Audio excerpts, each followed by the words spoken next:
ఇగో ఇది నేను సమాచార హక్కు చట్టంలో ఈ కోకాపేట్లో సర్వే నంబర్ 239, 240లో మైనింగ్ కోసం ఎవరికైనా భూములు కేటాయించారా అని నేనే అడిగాను.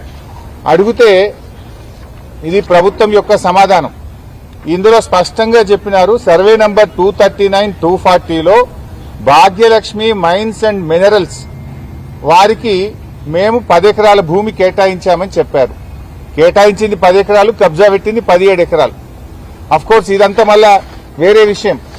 ఓఆర్ఆర్కు 1 కిలోమీటర్ దూరంలో క్రషర్లు పెట్టకూడదని, ఎలాంటి మైనింగ్ యాక్టివిటీ చేయకూడదని గతంలోనే హెచ్ఎండిఏ ఉత్తర్వులు ఇచ్చింది.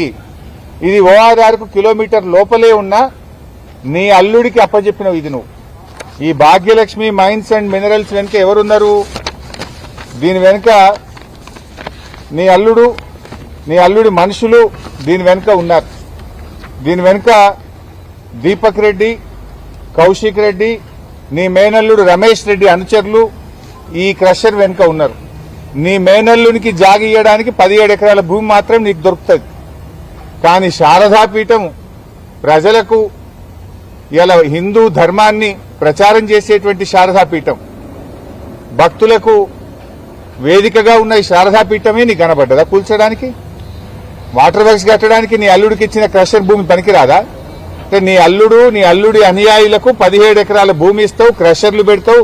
ఈ పక్కన బిల్డర్లందరూ నా అల్లుని దగ్గరనే కంకర కొనాలంటావు, నా అల్లుడి దగ్గర కొంటేనే మీకు అనుమతులు ఇస్తా అంటావు.